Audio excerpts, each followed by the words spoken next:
A paz do Senhor Jesus. Eu sou o pastor Domingos Marcelos, da Igreja Batista em Vital, Brasil. Nós estamos de volta aqui com o segundo encontro do nosso curso de discipulado. Lembramos que a base desse nosso trabalho é o livro Deus Não Tem Netos, de Domingos Jardim. Você pode adquirir esse livro, inclusive em e-book, e isso é muito importante para que você tenha um bom aprendizado. Bom, na primeira aula nós falamos sobre o tema o discipulado começou no Éden, quando no relacionamento entre Deus e Adão podemos perceber o quanto o nosso Deus valoriza o relacionamento, valoriza o estar em contato com a sua criatura. Vamos continuar? No capítulo 2, o autor começa a falar que Deus continua testando o seu modelo e ele vai então nos trazer outros modelos desse relacionamento entre Deus e os seus servos. O primeiro modelo que ele fala é a respeito de Deus e Enoque, um exemplo de intimidade. Vejam o que diz lá em Gênesis 5, de 22 a 24. Enoque andou com Deus e depois que gerou Metusalém, viveu 300 anos e teve filhos e filhas. Todos os dias de Enoque foram 365 anos. Enoque andou com Deus e não foi mais visto, porque Deus o levou para junto de si. O relacionamento entre Deus e Enoque se tornou algo tão profundo que o texto diz que Deus se agradou de Enoque.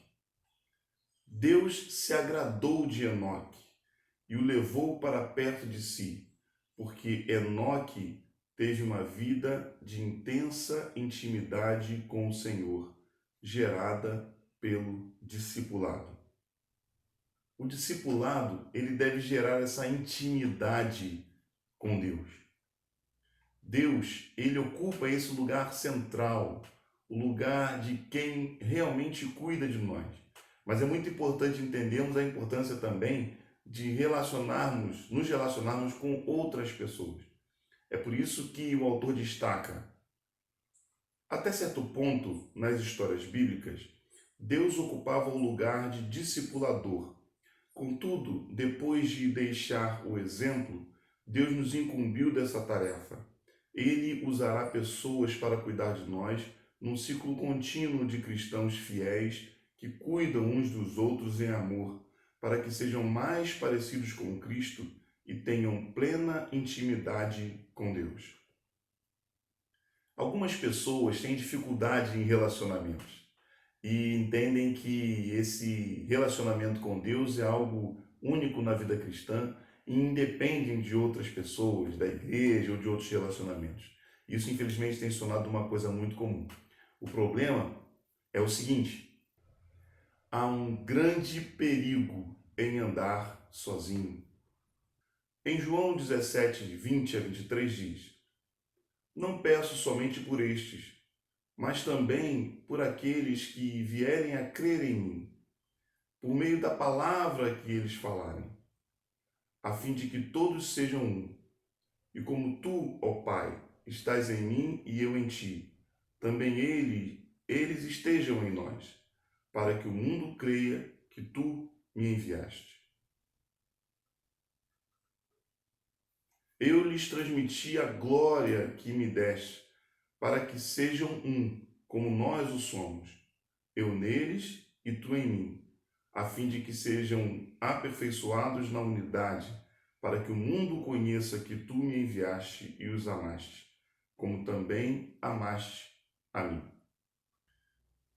Dessa forma, na oração de Jesus, percebemos o quanto ele destaca a importância desse relacionamento entre as pessoas, da mesma maneira como ele e Deus se relacionavam. Ele espera que nós nos relacionemos com Deus e nos relacionemos uns com os outros, e a partir desse relacionamento profundo, que outras pessoas também serão alcançadas para viverem como discípulos do Senhor Jesus.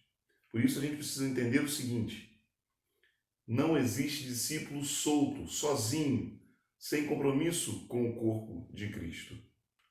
Todos precisamos de uma igreja, todos precisamos viver essa experiência da comunhão, a experiência de estar junto, de compartilhar, de abrir o coração, de falar uma dificuldade, de ouvir alguém interceder. Todos nós precisamos disso. É por isso que o discipulado é tão importante. Se tomarmos a decisão de andar sozinhos, a queda será certa. No livro, o autor destaca algo que é muito importante. 2/3, ou seja, 66% dos homens da Bíblia começaram bem a sua jornada, mas não terminaram bem a sua jornada. Isso não significa que eles não foram para o céu, mas significa que a Bíblia está cheia de exemplos de homens e mulheres que caíram. E algo que é destacado, que provavelmente levou à queda, foi o fato desses homens andarem sozinhos. A Bíblia cita alguns exemplos como Caim, Esaú, a mulher de Ló, os espias, Sansão, Saul, Salomão, Jonas, os discípulos de Jesus que o abandonaram, Judas, Ananias e Safira, homens e mulheres que estavam junto com o Senhor Jesus, mas caíram. Com isso percebemos que estar na caminhada cristã, estar bem-sucedido no relacionamento com Deus, não é o suficiente. Melhor do que começar bem é terminar aprovado por Deus. Sabe? O discipulado, ele nos ajuda a terminar bem.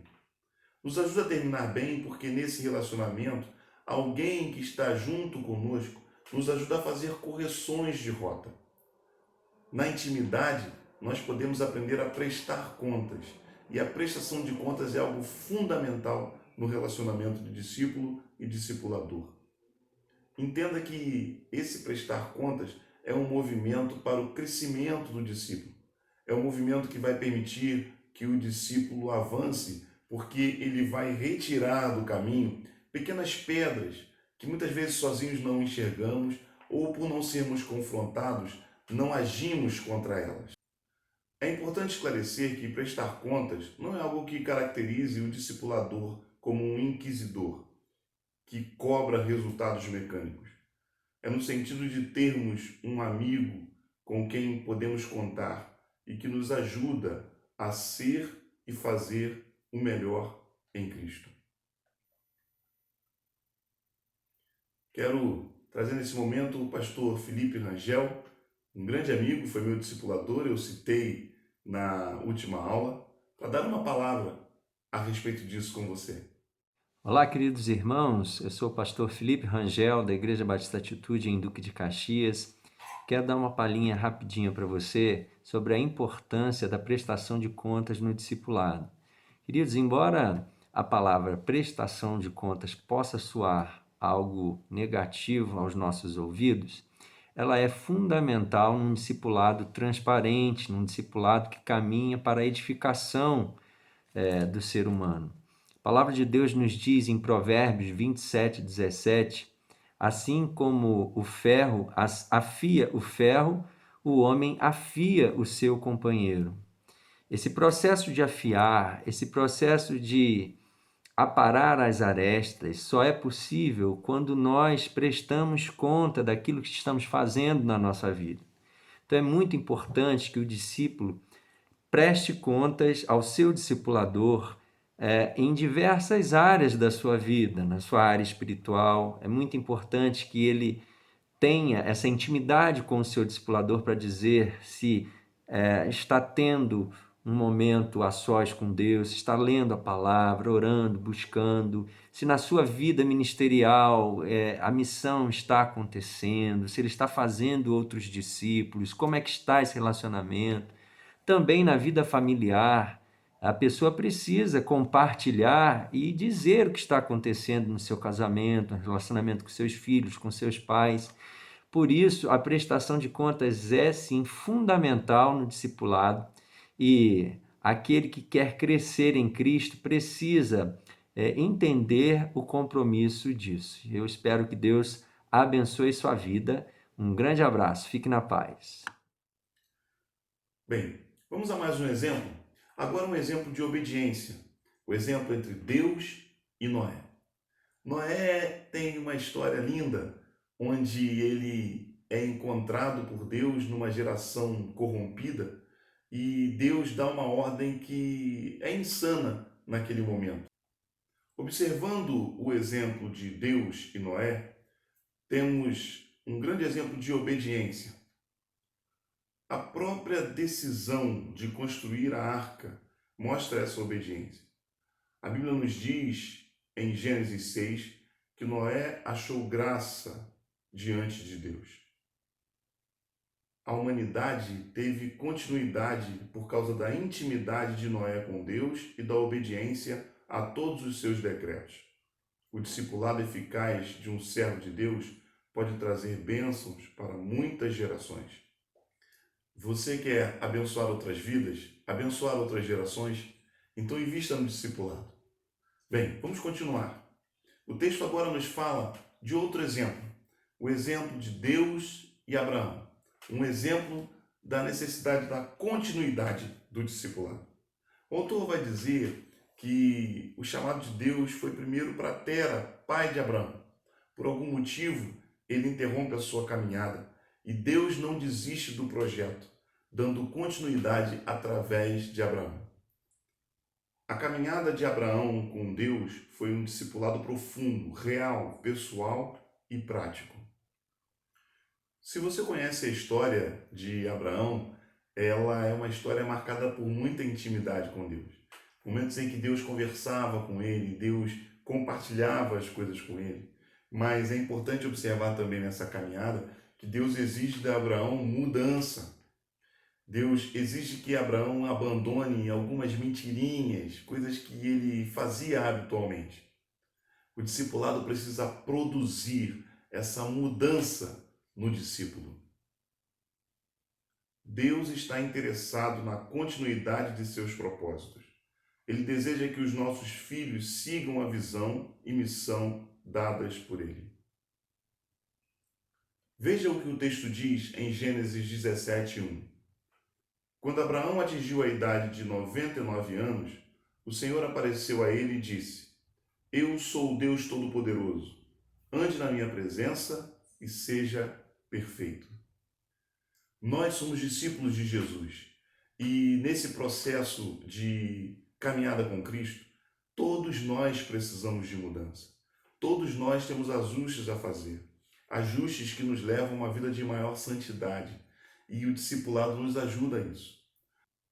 O discipulado deve produzir no discípulo uma vida íntegra, reta, santa e digna diante de Deus e dos homens.